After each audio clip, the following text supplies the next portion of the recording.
નમસ્કાર વિદ્યાર્થી મિત્રો, ધોરણ 8 વિષય સામાજિક વિજ્ઞાનનું ચેપ્ટર 9 ઈસવીસન 1857નો સ્વાતંત્ર્ય સંગ્રામ. તો વિદ્યાર્થી મિત્રો, આપણે ઈસવીસન 1857નો સ્વાતંત્ર્ય સંગ્રામ વિશે માહિતી મેળવવાના છીએ. તો ભારતમાં યુરોપીય પ્રજાના આગમન અને ખાસ કરીને ભારતમાં બ્રિટિશ શાસનની નીતિ રીતિના પરિણામે રાષ્ટ્રીયવાદનો ઉદ્ભવ થયો હતો. ઈસવીસન 1857માં ભારતમાં એક મહત્વની ઘટના બની. આ ઘટનાને ભારતમાં રાષ્ટ્રીયવાદના ઉદયના મહત્વના પરિબળોમાં પ્રથમ ઘટના તરીકે ગણવામાં આવે છે. એટલે કે વિદ્યાર્થી મિત્રો, ભારતમાં યુરોપિયન પ્રજાના આગમન ખાસ કરીને ભારતમાં બ્રિટિશ શાસનની નીતિ રીતિના પરિણામે રાષ્ટ્રીયવાદનો ઉદ્ભવ થયો હતો. ઈસવીસન 1857માં ભારતમાં એક મહત્વની ઘટના આ બની ગઈ હતી. આ ઘટનાને ભારતમાં રાષ્ટ્રીયવાદના ઉદયના મહત્વના પરિબળોમાં પ્રથમ ઘટના તરીકે ગણવામાં આવે છે. તો 1857ના સ્વાતંત્ર્ય સંગ્રામના ઉદ્ભવના કારણો. ભારતમાં અંગ્રેજોએ સત્તા મેળવવા માટે અપનાવેલી દમનકારી કૂટનીતિના મુત્સદ્દીગીરીને કારણે ભારતમાં બહોળા પ્રમાણમાં ઊભો થયેલો અસંતોષ એ ઈસવીસન 1857ના સંગ્રામનું મુખ્ય કારણ હતું. આ સંતોષ કેમ ઊભો થયો તેના વિગતવાર કારણો હવે આપણે જોશું. તો વિદ્યાર્થી મિત્રો, સામાજિક અને ધાર્મિક કારણો. કંપની સરકારે સામાજિક સુધારણાની જે રીત અપનાવી હતી તેણે લોકોમાં ભય ઊભો કર્યો હતો. તેને લાગ્યું કે કંપની સરકાર ઇરાદાપૂર્વક ખ્રિસ્તી ધર્મ અંગીકાર કરાવી ભારતના ધર્મ અને સંસ્કૃતિનો નાશ કરવા માંગે છે. લશ્કરમાં, જેલોમાં તથા રેલવેમાં ભારતની સામાજિક વ્યવસ્થાની વારંવાર અવગણના કરવામાં આવતી હતી. સમાજનો મોટો ભાગ એ સમયે રૂઢિચુસ્ત હતો. તેથી નવા પરિવર્તનોએ તેનામાં અસંતોષ ઊભો કર્યો હતો. પરિણામે કેટલાક લોકો પોતાના સામાજિક ધાર્મિક માળખાને ટકાવી રાખવા આ સંગ્રામમાં જોડાયા હતા. તો વિદ્યાર્થી મિત્રો, કંપની સરકારે સામાજિક સુધારણાની જે રીતિઓ અપનાવી હતી તેમણે લોકોમાં ભય ઊભો થયો હતો. તેમને એવું લાગવા માંડ્યું હતું કે કંપની સરકાર ખુદ ઇરાદાપૂર્વક ખ્રિસ્તી ધર્મ અંગીકાર કરાવવા માંગે છે અને ભારતના ધર્મ અને સંસ્કૃતિનો તેઓ હંમેશા માટે નાશ કરવા માંગે છે. લશ્કરમાં, જેલોમાં તથા રેલવેમાં ભારતની સામાજિક વ્યવસ્થાની વારંવાર શું કરવામાં આવતી? અવગણના થતી. સમાજનો મોટો ભાગ એ સમયે કેવો શું ધરાવતો હતો? રૂઢિચુસ્તતામાં માનતો હતો. તેથી નવા પરિવર્તનોએ તેમનામાં અસંતોષ ઊભો કર્યો હતો. પરિણામે કેટલાક લોકો પોતાના સામાજિક ધાર્મિક માળખાને ટકાવી રાખવા માટે ક્યાં જોડાયા હતા? સંગ્રામમાં જોડાયા હતા. તો વિદ્યાર્થી મિત્રો, આપણે જોશું આર્થિક કારણો. એ સમયે અંગ્રેજોની આર્થિક નીતિ ભારતના ભોગે ઇંગ્લેન્ડને સમૃદ્ધ બનાવવા માટેની હતી. પરિણામે ભારતીય સમાજના મોટાભાગના વર્ગો આર્થિક રીતે પાયમાલ થઈ ગયા હતા. જમીનદાર અને ખેડૂતો જમીન વિહોણા બની ગયા હતા અને તેમણે સંગ્રામમાં ભાગ લીધો હતો. એટલે કે અંગ્રેજોની કેવી નીતિ હતી? આર્થિક નીતિને ભારતના ભોગે ઇંગ્લેન્ડને સમૃદ્ધ બનાવવા માટેની હતી. પરિણામે ભારતીય સમાજના મોટા ભાગના વર્ગો આર્થિક રીતે પાયમાલ થઈ ચૂક્યા હતા. જમીનદારો, ખેડૂતો જમીન વિહોણા બની ગયા હતા અને તેમણે આખરે સંગ્રામમાં ભાગ લીધો હતો. તો વિદ્યાર્થી મિત્રો, આપણે જોશું રાજકીય કારણો. ઈસવીસન 1764ના બક્સરના યુદ્ધમાં વિજય બાદ દીવાની સત્તા મળતા ઈસ્ટ ઇન્ડિયા કંપનીએ વિસ્તારવાદની નીતિ અપનાવી. કંપનીના અધિકારીઓએ અન્યાયી વિગ્રહો, કૂટનીતિઓ તથા અયોગ્ય ચૂંટણવાદથી ભારતના ઘણા ખરા પ્રદેશો ઉપર સત્તા સ્થાપી હતી. આ નીતિનો ભોગ બનનાર ઝાંસીની રાણી લક્ષ્મીબાઈ તથા બિહારના જાગીરદાર રાજા કુંવરસિંહ જેવા અનેક આગેવાનોએ આગળ જતા આ સંગ્રામનું સુકાન સંભાળ્યું હતું. એટલે કે ઈસવીસન 1764નું બક્સરનું જે યુદ્ધ થયું હતું અને એમના વિજય બાદ દીવાની સત્તા મળતા ઈસ્ટ ઇન્ડિયા કંપનીએ વિસ્તારવાદની નીતિ અપનાવી હતી. કંપનીના અધિકારીઓએ અન્યાયી વિગ્રહો, કૂટનીતિઓ તથા અયોગ્ય જોડાણવાદથી ભારતના ઘણા ખરા પ્રદેશો ઉપર સત્તા સ્થાપી હતી. આ નીતિનો ભોગ બનનાર ઝાંસીની રાણી લક્ષ્મીબાઈ તથા બિહારના જાગીરદાર રાજા કુંવરસિંહ જેવા અનેક આગેવાનોએ આગળ જતા આ સંગ્રામનું સુકાન પદ સંભાળ્યું હતું. લશ્કરી કારણો. વિશાળ ભારતમાં બ્રિટિશ સૈનિકો અને અધિકારીઓની સંખ્યા ઘણી ઓછી હતી. લશ્કરમાં ભારતીય અને અંગ્રેજ સૈનિકોનું પ્રમાણ લગભગ 6:1 હતું. લશ્કરમાં ઉચ્ચ હોદ્દાઓ અંગ્રેજ અધિકારીઓ માટે અનામત રાખવામાં આવ્યા હતા. હિન્દી સિપાહીઓએ ભરતીની તકો ઘણી મર્યાદિત હતી. હિન્દી અને અંગ્રેજી સિપાહીઓના પગારમાં પણ ઘણો મોટો તફાવત હતો. પાયદળના હિન્દી સિપાહીને માસિક રૂપિયા 7 જ મળતા, જ્યારે અંગ્રેજી સિપાહીને માસિક રૂપિયા 150 જેટલો ઊંચો પગાર મળતો. અંગ્રેજ અફસરો સિપાહીઓને ઘણા હલકા અને તુચ્છ સમજતા હતા. તે સમયે ભારતીયો માટે સમુદ્ર ઓળંગવાની મનાઈ હતી, પરંતુ પાલન નહીં કરનારને. તો વિદ્યાર્થી મિત્રો, લશ્કરી કારણોમાં વિશાળ ભારતમાં બ્રિટિશ સૈનિકો તેમજ અધિકારીઓની સંખ્યા ખૂબ જ ઓછી હતી. લશ્કરમાં ભારતીય તેમજ અંગ્રેજ સૈનિકોનું પ્રમાણ લગભગ કેટલું હતું? 6:1 હતું. લશ્કરમાં ઉચ્ચ હોદ્દાઓ અંગ્રેજ અધિકારીઓ માટે અનામત રાખવામાં આવતા અને હિન્દી સિપાહીઓને ભરતીની તકો કેવી હતી? ખૂબ જ ઓછી, એટલે કે મર્યાદિત પ્રમાણમાં હતી. હિન્દી અને અંગ્રેજી સિપાહીઓના પગારમાં પણ ઘણો મોટો તફાવત હતો. પાયદળના હિન્દી સિપાહીને શું આપવામાં હતું? માસિક વેતન રૂપે 7 રૂપિયા જ મળતા, જ્યારે અંગ્રેજી સિપાહીઓને માસિક રૂપિયા કેટલું આપવામાં આવતું? 150 જેટલો ઊંચો પગાર મળતો હતો. તો વિદ્યાર્થી મિત્રો, આ જે પગાર મળતો એમાં ઘણો બધો ડિફરન્સ છે. બ્રિટિશરોને 150 જેટલો ઊંચો પગાર આપવામાં આવતો હતો, જ્યારે હિન્દી સિપાહીઓને 7 જેટલો પગાર આપવામાં આવતો. અંગ્રેજ અફસરો હિન્દી સિપાહીને ઘણા હલકા તેમજ તુચ્છ સમજતા હતા. તે સમયે ભારતીયો માટે સમુદ્ર ઓળંગવાની મનાઈ પણ હતી. તેમનું પાલન નહીં કરનારને પોતાના સમાજમાં જ્ઞાતિ બહાર મૂકવાની ભારે સજા કરવામાં આવતી. આમ હોવા છતાં હિન્દી સિપાહીઓને ફરજિયાતપણે વિદેશમાં બ્રિટિશ યુદ્ધો કરવા માટે મોકલવામાં આવતા. તેથી અન્ય હિન્દીઓની જેમ સિપાહીઓને પણ લાગ્યું કે તેમનો ધર્મ ભયમાં મુકાયો છે. સિપાહીઓ પણ ભારતીય સમાજનું એક અંગ હોવાથી સામાન્ય પ્રજાએ ભોગવવા પડતા દુઃખોની સીધી અસર તેમના ઉપર પડતી. એટલે કે વિદ્યાર્થી મિત્રો, એમણે સમાજમાંથી જ્ઞાતિ બહાર કાઢી મૂકવાની સજા કરવામાં આવતી. આમ હોવા છતાં પણ હિન્દી સિપાહીને ફરજિયાતપણે વિદેશમાં બ્રિટિશ યુદ્ધો કરવા માટે મોકલવામાં આવતા. તેથી અન્ય હિન્દીઓની જેમ સિપાહીઓને પણ લાગ્યું કે તેમનો ધર્મ હવે ધીમે ધીમે ભયમાં મુકાયો છે. સિપાહીઓ પણ ભારતીય સમાજનું અંગ હોવાથી સામાન્ય પ્રજાએ ભોગવવા પડતા દુઃખોની સીધી અસર તેમના ઉપર પડતી હતી. તો વિદ્યાર્થી મિત્રો, આપણે જોશું તાત્કાલિક કારણ. પરદેશી શાસન વિરુદ્ધ લોકોનો રોષ ક્રમશઃ જુદા જુદા ક્ષેત્રે વધવા પામ્યો હતો. એ દરમિયાનમાં ઈસવીસન 1857ના જાન્યુઆરી મહિનામાં ભારતના લશ્કરમાં એનફિલ્ડ રાઇફલ દાખલ કરવામાં આવી. તેમાં વપરાતી કારતૂસો બનાવવા માટે ગાય અને ડુક્કરની ચરબીનો ઉપયોગ થતો હતો. આ કારતૂસોનો ઉપયોગ કરતી વખતે દાંત વડે તોડવી પડતી. ધાર્મિક દ્રષ્ટિએ ગાય અને ડુક્કરનું માંસ ખાવાની મનાઈ હોવાથી અનુક્રમે હિન્દુ અને મુસ્લિમ સૈનિકોની લાગણી દુભાઈ. અંગ્રેજો તેમને ધર્મભ્રષ્ટ કરવા માંગે છે તેવું તેઓને લાગ્યું. તેમણે તેમના ઉપરી ઓફિસરો આ અંગે ફરિયાદ કરી, પરંતુ તેમનો સંતોષકારક ખુલાસો ન મળતા સૌ પ્રથમ બરાકપુરની 19મી પલટને આ ચરબીવાળા કારતૂસનો ઉપયોગ કરવાનો ઇનકાર કર્યો. તેથી આખી પલટને જ વિખેરી નાખવામાં આવી. તો વિદ્યાર્થી મિત્રો, તેનું સૌથી મહત્વનું કારણ કહી શકાય છે તો પરદેશી શાસન વિરુદ્ધ લોકોનો રોષ ક્રમશઃ એટલે કે અલગ અલગ ક્ષેત્રોમાં વધતો જ જતો હતો. તે દરમિયાન ઈસવીસન 1857ના જાન્યુઆરી મહિનામાં ભારતના લશ્કરમાં એનફિલ્ડ રાઇફલ દાખલ કરવામાં આવી. તેમાં જે વપરાતી કારતૂસો બનાવવામાં આવતી તે શેમાંથી બનાવવામાં આવતી? ગાય અને ડુક્કરની ચરબીનો ઉપયોગ થતો હતો. આ કારતૂસનો ઉપયોગ કરતી વખતે એ કારતૂસને દાંત વડે તોડવાની હોય છે.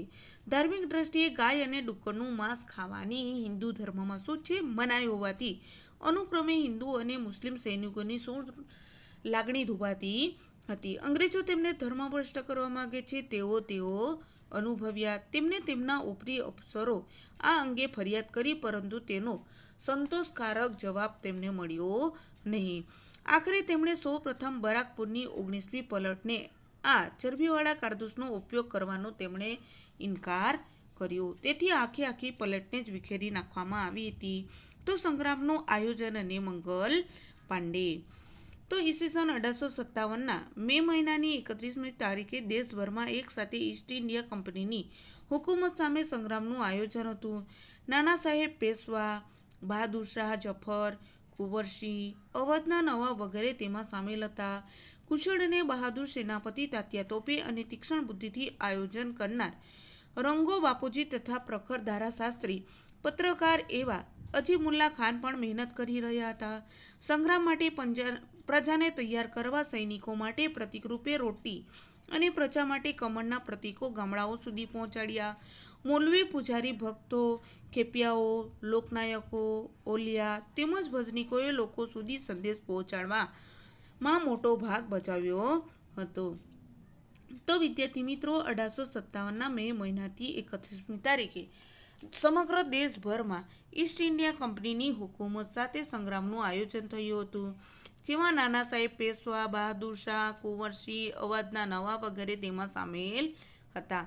તેઓ કુશળ બહાદુર સેનાપતિ, તાત્યા તોપી અને તીક્ષ્ણ બુદ્ધિથી આયોજન કરનાર રંગો બાપુજી તથા પ્રખર ધારાશાસ્ત્રી, પત્રકાર એવા અજીમુલ્લા ખાન પણ મહેનત કરી રહ્યા હતા. સંગ્રામ માટે પ્રજાને તૈયાર કરવા સૈનિકો માટે પ્રતીકરૂપે રોટી અને પ્રજા માટે કમળના પ્રતીકો ગામડાઓ સુધી પહોંચ્યા, જેમાં મૌલવી, પૂજારી, ભક્તો, ખેપિયાઓ, લોકનાયકો, ઓલિયા તેમજ ભજનીકોએ લોકો સુધી આ સંદેશો પહોંચાડ્યો હતો. તો એનફિલ્ડ રાઇફલમાં ગાય અને ડુક્કરની ચરબી વાળા કારતૂસ વાપરવાનો મંગલ પાંડેએ વિરોધ કર્યો હતો. આ ઘટનાને લીધે 31મી મેએ નિશ્ચિત થયેલી સંગ્રામની શરૂઆત થોડા દિવસ વહેલી થઈ ગઈ હતી. આયોજન ખોરવાયું, પરિણામે વિપ્લવનું લક્ષ્ય પાર પાડી શકાયું નહીં. એટલે કે એનફિલ્ડ રાઇફલમાં શેનો ઉપયોગ થતો હતો? ગાય અને ડુક્કરની ચરબીની કારતૂસો વાપરવામાં આવતી.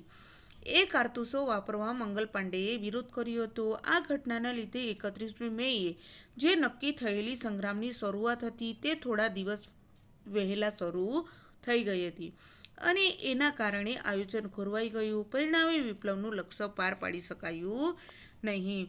તો ઉત્તર પ્રદેશના બિલિયા વિસ્તારના નગવા ગામમાં બ્રાહ્મણ કુટુંબમાં જન્મેલો અને 7 રૂપિયાના પગારથી બ્રિટિશ લશ્કરમાં જોડાયેલો મંગલ પાંડે 29મી માર્ચના રોજ સંગ્રામ માટે તૈયાર થઈ ગયો. 26 વર્ષનો મંગલ પાંડે યુદ્ધના પોશાકથી સજ્જ થઈ માથે તિલક લગાવીને મેદાનમાં આવ્યો. બાકીના સૈનિકોને પણ લલકાર્યા. જે સૈનિકો તેની સાથે હતા તે પણ 31મી મે સુધી રાહ જોવામાં સંમત હતા. મંગલ એટલી ધીરજ રાખી શક્યો નહીં. તેને પકડી લેવાનો હુકમ મેજર હુસેને આપ્યો, પણ કોણ માને?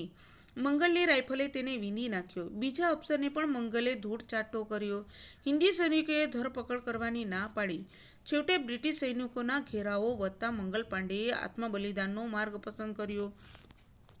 પોતાની રાઇફલની ગોળી છોડીને તે જમીન પર પટક્યો.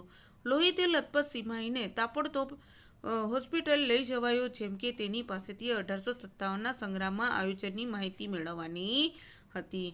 તો વિદ્યાર્થી મિત્રો, ઉત્તર પ્રદેશના અહીંયા 9.1ની તમે તસવીર જોઈ શકો છો, જે મંગલ પાંડેની તસવીર આપેલી છે. ઉત્તર પ્રદેશના બિલિયા વિસ્તારના નગવા ગામમાં બ્રાહ્મણ કુટુંબમાં જન્મેલો, એટલે કે કોણ? મંગલ પાંડે. 7 રૂપિયાના પગારથી જ એમનું જીવન ચલાવતા. બ્રિટિશ લશ્કરમાં જોડાયેલ તેમજ મંગલ પાંડે 29મી માર્ચના રોજ સંગ્રામ માટે તેઓ તૈયાર થયા. 26 વર્ષનો મંગલ પાંડે યુદ્ધના પોશાકથી સજ્જ થઈ માથે તિલક લગાવીને મેદાનમાં આવ્યા. બાકીના સૈનિકોએ પણ તેમણે લલકાર્યા.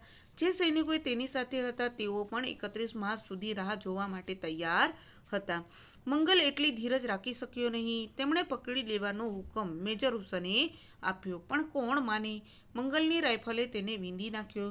બીજા અફસરે પણ મંગલે ધૂળચાટો કર્યો. હિન્દી સૈનિકોને ધરપકડ કરવાની પણ ના પાડી.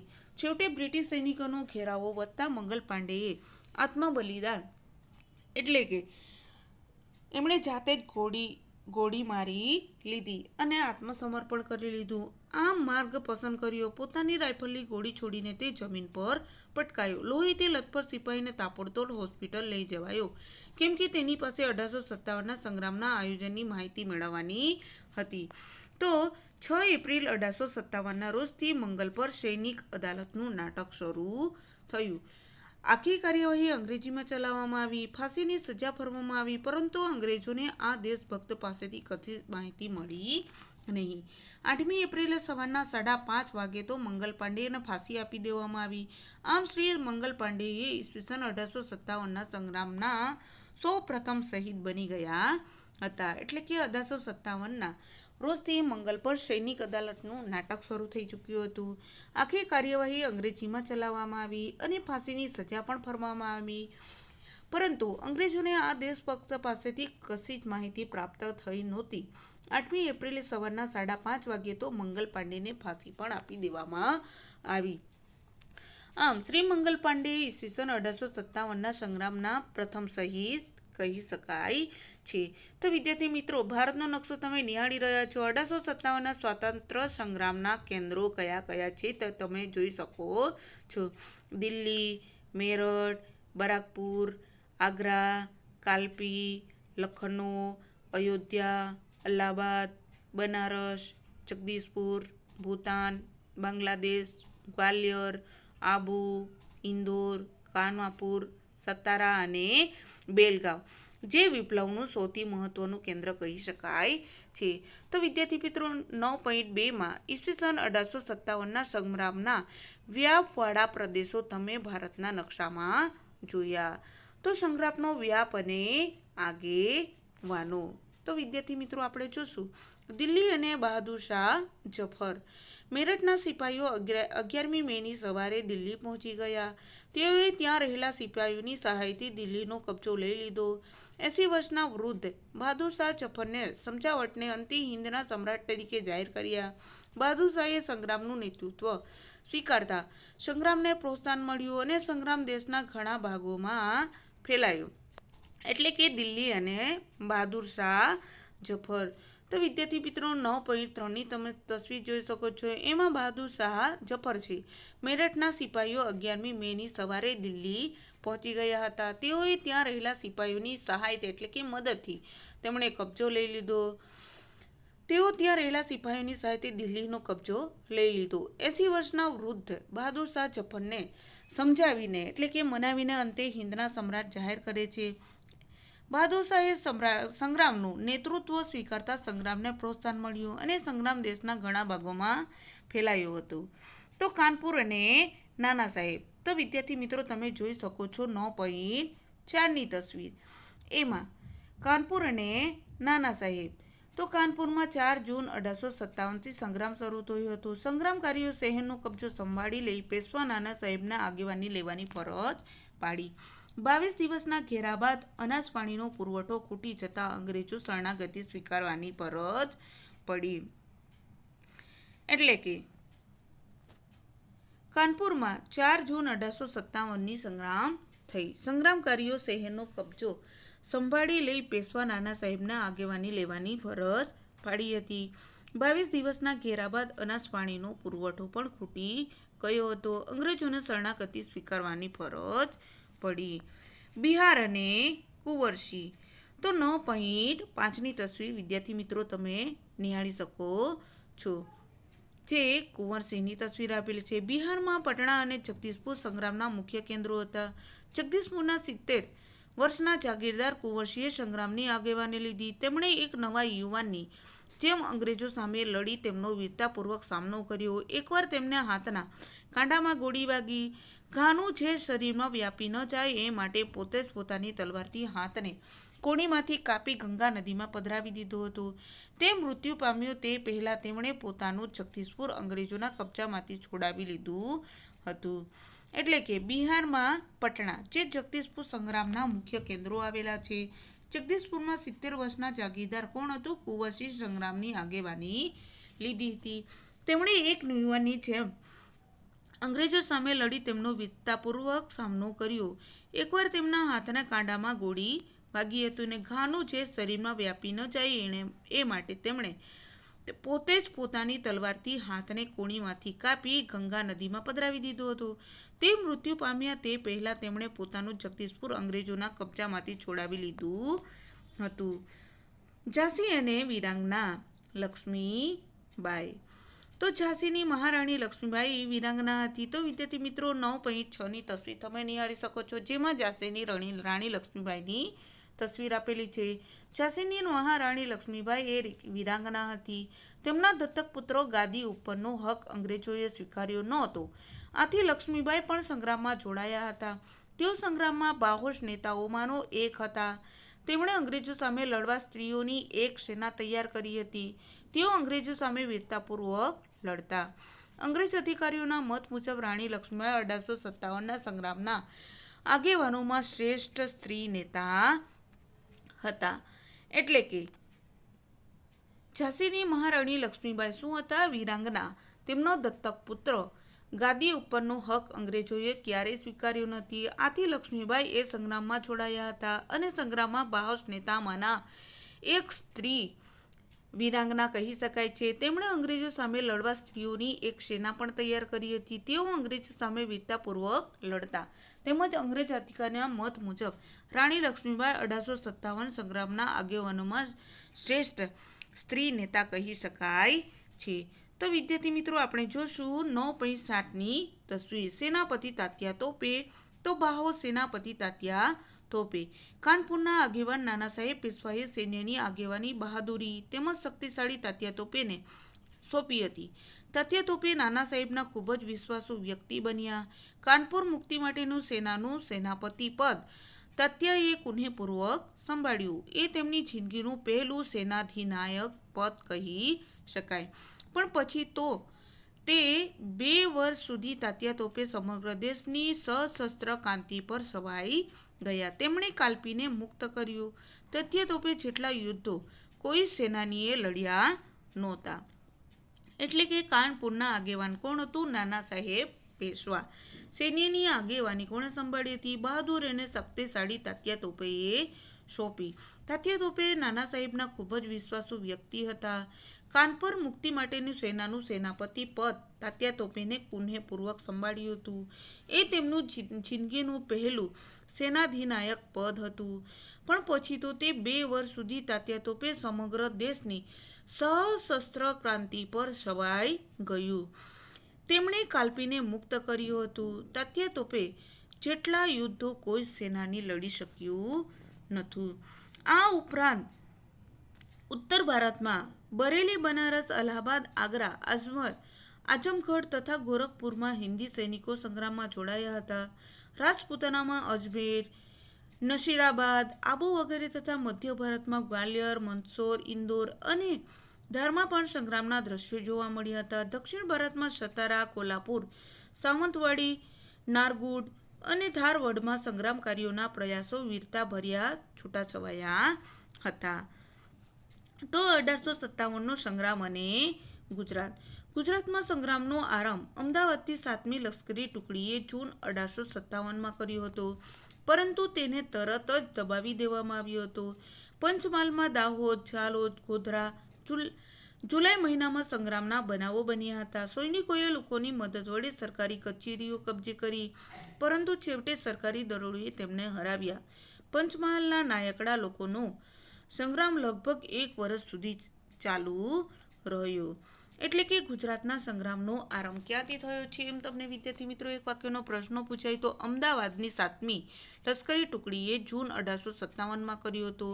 પરંતુ તે તરત જ દબાવી દેવામાં આવ્યો હતો. જેમાં પંચમહાલમાં દાહોદ, ઝાલોદ, ગોધરા જુલાઈ મહિનામાં સંગ્રામનો બનાવ બન્યો હતો. સૈનિકોએ લોકોની મદદ માટે સરકારી કચેરીઓ કબજે કરી, પરંતુ છેવટે સરકારી દળોએ તેમને હરાવ્યા હતા અને પંચમહાલના નાયકડા લોકોનો સંગ્રામ લગભગ 1 વર્ષ સુધી ચાલુ રહ્યો હતો.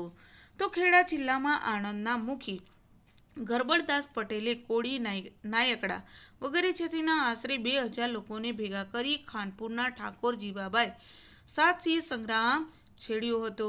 તેમના અંગ્રેજોનો સામનો કરવા માલાજી જોશી અને કૃષ્ણદાસ દવેએ પણ સાથ આપ્યો હતો. અંતે ગરબડદાસના સાથીઓ પકડાઈ જતા તેમને સરકારે તોપને ઘોડે ચડાવ્યા. જ્યારે ગરબડદાસને દેશ નિકાલની સજા રૂપે અંદમાન મોકલી આપ્યા, જ્યાં તેમનું અવસાન થયું. એટલે કે ખેડા જિલ્લામાં આણંદના મુખી કોણ છે? ગરબડદાસ, જે પટેલ, કોળી, નાયકડા વગેરે જાતિના આશરે 2000 લોકોએ તેમાં ભાગ લીધો હતો. ખાનપુરના ઠાકોર જીવાબાઈને સાથથી સંગ્રામ છેડ્યો હતો, એટલે કે શરૂઆત કરી હતી. તેમના અંગ્રેજોનો સામનો કરવા માલજી જોશી અને કૃષ્ણ દવેએ પણ સાથ આપ્યો હતો. અંતે ગરબડદાસના સાથીઓ પકડાઈ ગયા. તેમને સરકારે તોપને ગોળે ચડાવ્યા હતા, જ્યારે કડબદાસને દેશ નિકાલની સજા રૂપે અંદમાન મોકલ્યા હતા, જ્યાં તેમનું અવસાન થયું. તો ઈડરથી 16 માઇલથી દૂર ચાંડપ ગામના લોકો નાથાજી અને યામાજીની આગેવાની સ્વીકારી સંગ્રામમાં જોડાયા હતા. ઓખા મંડળ બારાડી વચ્ચે નંદાણા ગામમાં બ્રિટિશ સરકારી છાવણી હતી.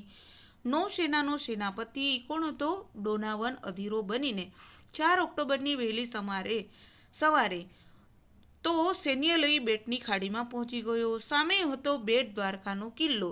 ડોનાવને તોપમારાનો આદેશ આપ્યો. વાઘેરો પાસે તો આવી કોઈ આધુનિક યુદ્ધ સામગ્રી નહોતી.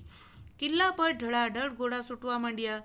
વાઘાઈ સ્ત્રીઓએ રસ્તો શોધી કાઢ્યો. તેમણે પોતપોતાના ઘરે ગાદલા હતા તે પલાળીને ભીના કર્યા અને કિલ્લા પર આવી પુરુષોને કહ્યું કે હવે હથિયારોથી યુદ્ધ કરો અને તોપગોળો આ ભીંજાયેલા ગોદડામાં ઝીલી લઈને ઠંડાગાર કરી દઈશું. આ કામ વાઘાઈ સ્ત્રીઓએ કર્યું. દુનિયાના ઇતિહાસમાં આવું ક્યાંય બન્યું નથી. આ એક એવી ઘટના છે જેમાં પોતાના જાનની પરવા કર્યા વગર મહિલાઓએ અંગ્રેજ દુશ્મનોના તોપખાડાના ઝીલીને નકામા બનાવી દીધા હોય. ઝાંસીની રાણી લક્ષ્મીબાઈએ જેવું જ આ સાહસિક કામ પણ હતું. આ બધી લક્ષ્મીબાઈઓ જ હતી ગુજરાતની બાઈઓ. તો વિદ્યાર્થી મિત્રો, ઈડરથી 16 માઇલ દૂર આવેલું છે કયું? ચાંડપ ગામ. લોકોના નાથજી અને યામનાજીની આગેવાની સ્વીકારી પડી હતી, જેના સંગ્રામમાં જોડાયા. ઓખા મંડળ બારાડી વચ્ચે નંદાલા ગામમાં બ્રિટિશ લશ્કરની છાવણી. નૌસેનાનો સેનાપતિ ડોનાવ અધીરો બની ગયો હતો અને એનાથી રહેવાયું નહીં.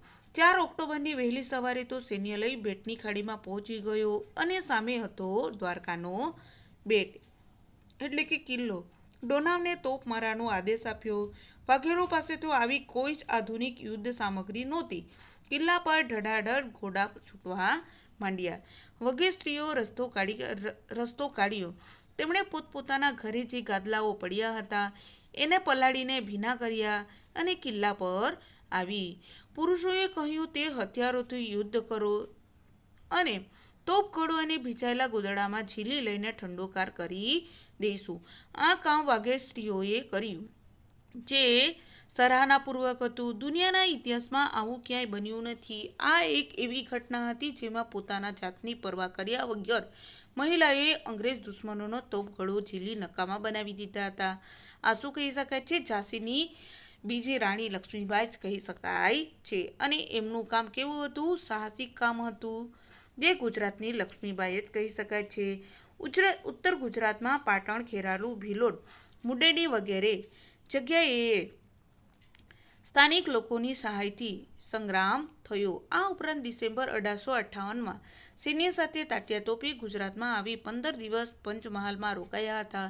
અંગ્રેજ લશ્કર પાછા પડતા છેવટે તેમણે વાંસવાડાના જંગલો તરફ જવાની ફરજ પડી. એટલે કે ઉત્તર ગુજરાતમાં પાટણ, ખેરાલુ, ભિલોડ, મુડેડી વગેરે જગ્યાએ સ્થાનિક લોકોની સહાયથી સંગ્રામ થયો. અને આ ઉપરાંત ડિસેમ્બર 1858માં સૈન્ય સાથે તાત્યા તોપે ગુજરાતમાં આવી 15 દિવસ પંચમહાલમાં રોકાયા હતા અને અંગ્રેજ લશ્કર પાછા પડતા છેવટે તેમણે વાંસવાડા જંગલો તરફ જવાની ફરજ પડી. તો વિદ્યાર્થી મિત્રો, સંગ્રામનો અંત કઈ રીતે આવ્યો?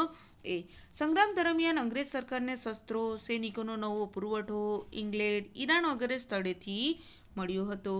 ઈસવીસન 1857ની 10મી મેએ સંગ્રામની શરૂઆત થઈ હતી, પરંતુ ઈસવીસન 1857ના જૂનના અંતમાં તો અંગ્રેજો પાસે બનારસ, અલ્હાબાદ પુનઃ આવી ગયા હતા. જુલાઈના અંતમાં કાનપુર જીતી લીધું હતું. સપ્ટેમ્બર 1857માં દિલ્હી પાછું મેળવ્યું. બહાદુર શાહ અને તેની બેગમ જીનત મહાલ કેદ પકડાયા. તેમને શાહજાદાનો અંગ્રેજોએ વધ કર્યો. બહાદુર શાહ અને તેમની બેગમને બર્માની રાજધાની રંગૂનની જેલમાં રાખવામાં આવ્યા હતા. એટલે કે સંગ્રામની શરૂઆત દરમિયાન અંગ્રેજો સરકારને શસ્ત્રો તેમજ સૈનિકોનો નવો પુરવઠો ઇંગ્લેન્ડ અને ઈરાન વગેરે સ્થળોએથી મળ્યો હતો. ઈસવીસન 1857ની 10મી મેએ સંગ્રામની શરૂઆત થઈ હતી, પરંતુ ઈસવીસન 1857ના જૂનના અંતમાં તો અંગ્રેજો પાસે બનારસ અને અલ્હાબાદ પુનઃ એટલે કે ફરીથી મળી ગયા હતા.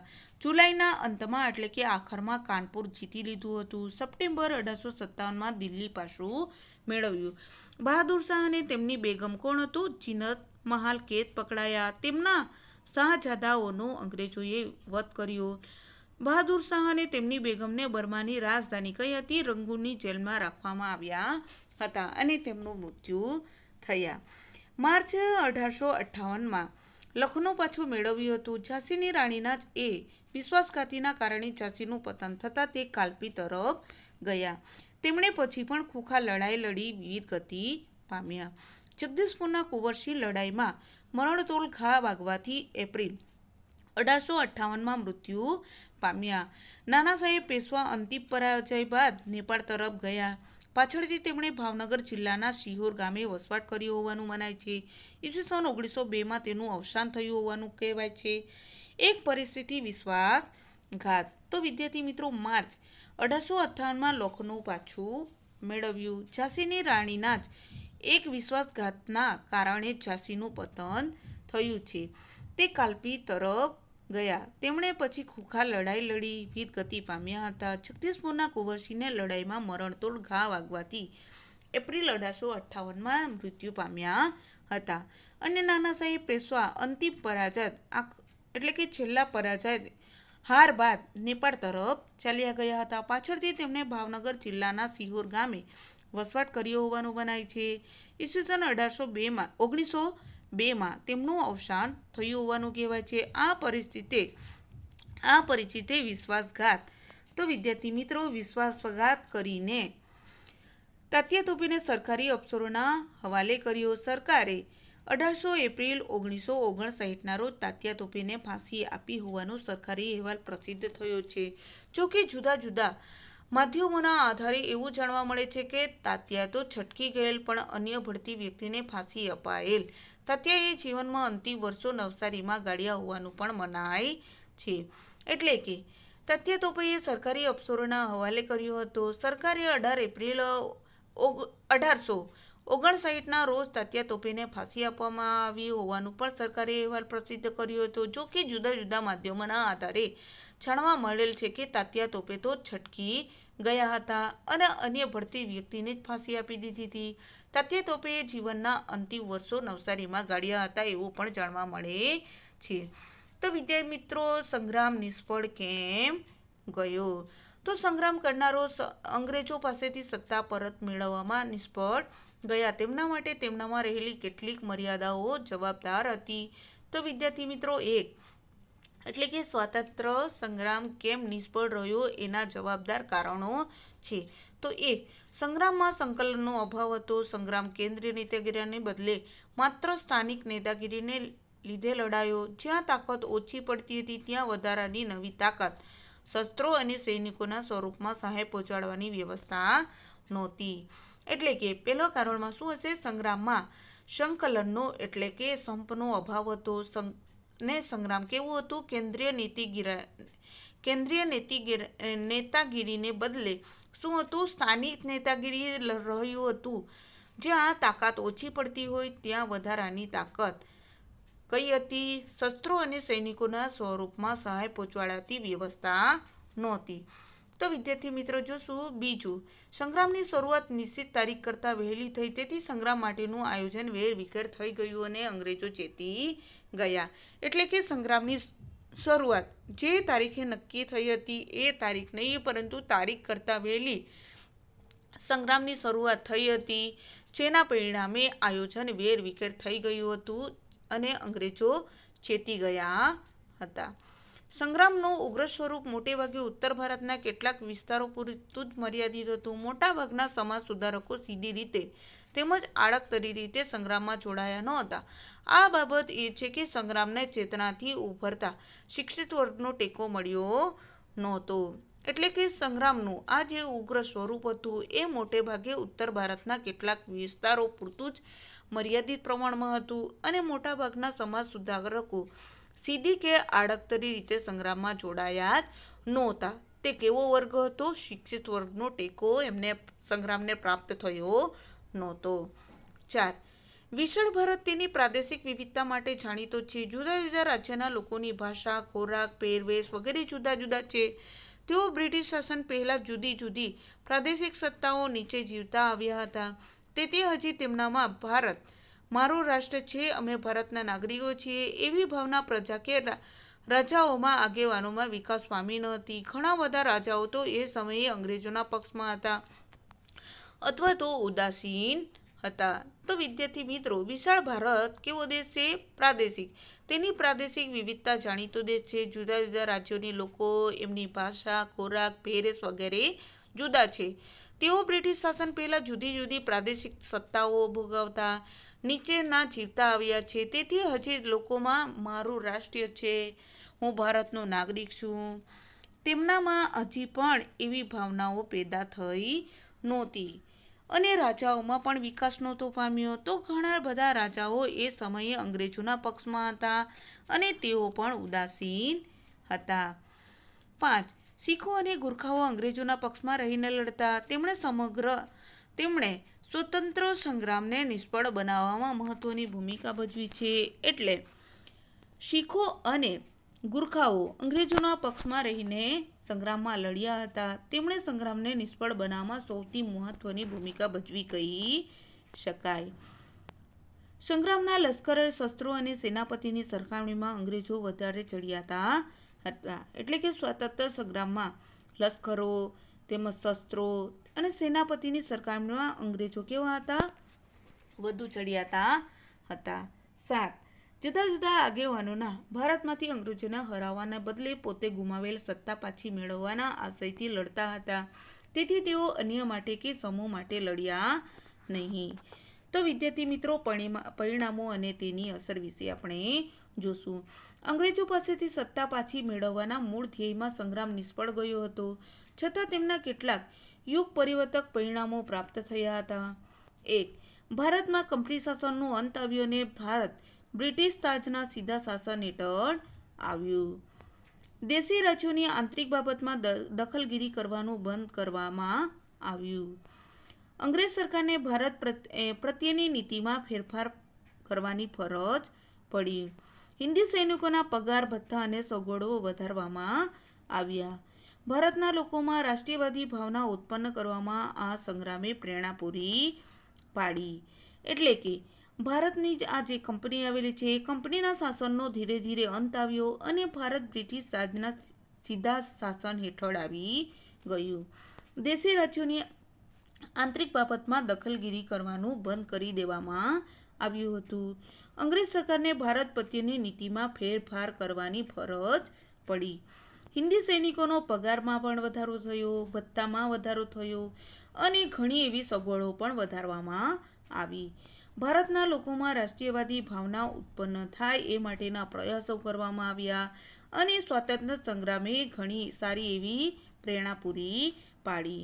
તો વિદ્યાર્થી મિત્રો, આપણું ચેપ્ટર અહીંયા પૂર્ણ થાય છે. સ્વાધ્યાય પ્રશ્ન 1 3 આપેલા છે.